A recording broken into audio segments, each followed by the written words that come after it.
जय माता दी दोस्तों।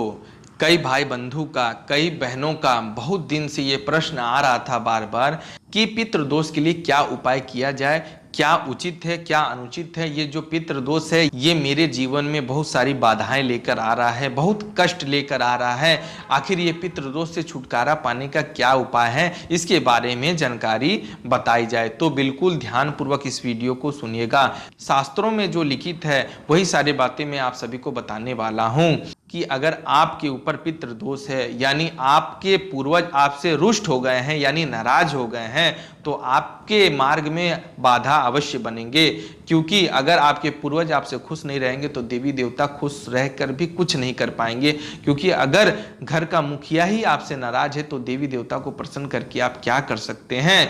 तो इसके लिए जो उपाय है जिससे आपके पितृ प्रसन्न हो सकते हैं, खुश हो सकते हैं और आपको ढेर सारा आशीर्वाद प्रदान कर सकते हैं, तो उसके बारे में मैं आप सभी को बताने वाला हूं। बिल्कुल ध्यानपूर्वक सुनिएगा, क्योंकि पितृदोष से छुटकारा पाना आपको अति आवश्यक है। नहीं तो आपके मन में जो भी विचार है, जो भी लक्ष्य है, वो जल्द पूरा नहीं हो सकते हैं, क्योंकि पितृदोष एक महादोष के बराबर होता है। तो चलिए, शास्त्रों में जो इसके उपाय बतलाए गए हैं उसे बिल्कुल ध्यानपूर्वक सुनने का प्रयास करिएगा। इसमें लिखित है कि पितृदोष से छुटकारा पाने के लिए 5 पेड़ों की पूजा करने से आपको विशेष लाभ होगा।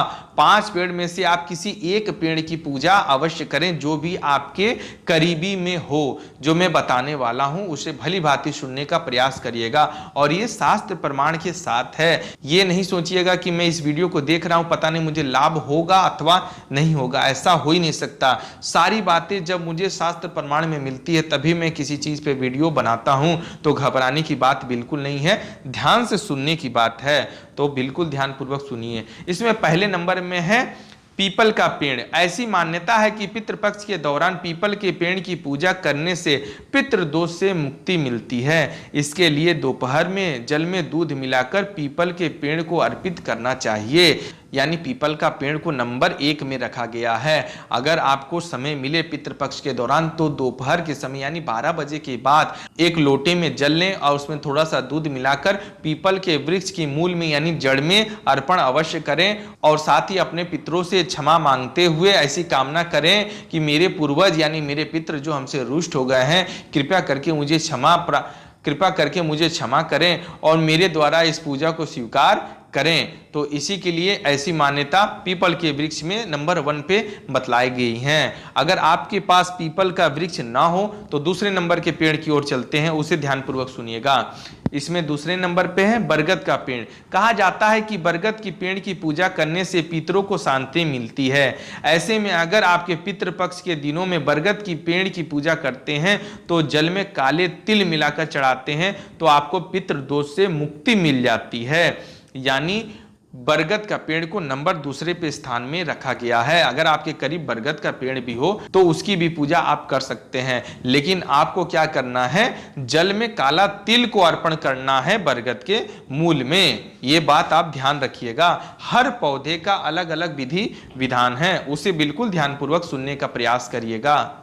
बरगद की पेड़ की पूजा अर्चना करने से आपके पितरों को शांति मिलती है और आपके ऊपर से पितृदोष से हमेशा के लिए मुक्ति मिल जाती है। अगर बरगद का पेड़ भी आपके पास ना हो तो तीसरे पेड़ की ओर चलते हैं। इसमें लिखित है बेल का पौधा।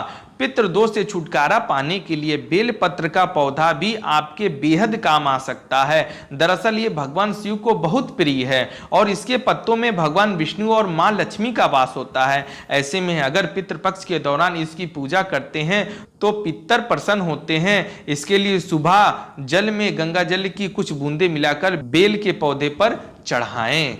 यानी बिल्कुल भली भांति सुनने का प्रयास करिएगा। यानी परम पिता परमेश्वर को जो सबसे प्रिय है वो बिल्व पत्र ही है, जिसमें स्वयं लक्ष्मी का वास भी होता है। तो सोचिए, अगर आप जल में गंगा जल मिलाकर अगर बिल्व पेड़ के मूल में अगर आप अर्पित करते हैं तो ये मान के चलिए कि आपको पितृदोष से तुरंत छुटकारा मिल सकता है। ये बातें शास्त्रों में लिखित है, ये भली भांति आप जानने का प्रयास करें। अगर आपके करीब में अगर बिल्व का पेड़ है तो आप उसकी पूजा अर्चना अवश्य करें, और खासकर पितर पक्ष में तो अवश्य करें, जिससे आपको विशेष लाभ हो। आगे बढ़ते हैं। जिनके घर के पास बिल्व का भी पेड़ ना हो तो चलते हैं अगले पौधे की ओर। इसमें लिखित है अशोक का पेड़। मान्यता के मुताबिक अशोक के पेड़ में भगवान विष्णु का वास होता है। ऐसे में अगर आप पितृपक्ष के दौरान अशोक के पेड़ की पूजा करते हैं तो आप पितृदोष से मुक्ति मिलती है और जीवन में सुख शांति आने लगती है। कितनी बड़ी बात अशोक के वृक्ष की बताई गई है। जिस तरीके से हर पूजा पाठ में आम के पत्ते का उपयोग किया जाता है, केले के पत्ते का उपयोग किया जाता है, बिल्व पत्र का उपयोग किया जाता है, मैया तुलसी के पत्र यानी तुलसी दल का प्रयोग किया जाता है, दौना का प्रयोग किया जाता है, दूब का प्रयोग किया जाता है, उसी प्रकार अशोक के पत्तों का भी उतना ही महत्व हमारे शास्त्रों, वेदों, पुराणों अथवा ग्रंथों में बतलाया गया है।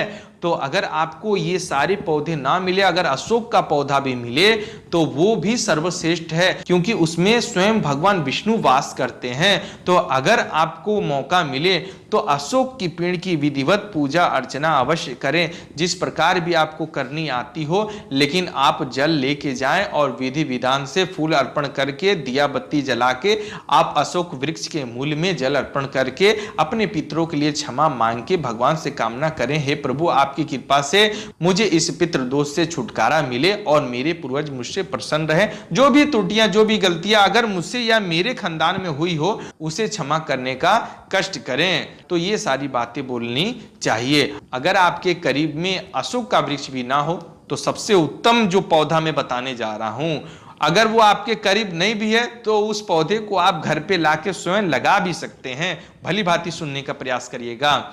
इसमें 5वें नंबर पर जो है वह है तुलसी का पौधा। हिंदू धर्म में पूजनीय मानी जाने वाली माता तुलसी की पूजा पितृपक्ष में भी करना बेहद महत्वपूर्ण माना जाता है, क्योंकि इसमें भगवान विष्णु का वास होता है। ऐसे में पितृपक्ष में इसे घर में लगाने से और पूजा करने से पितर खुश होते हैं और आशीर्वाद भी देते हैं। सोचिए कितनी बड़ी बात तुलसी की पौधा यानी मैया तुलसी की बताई जा रही है।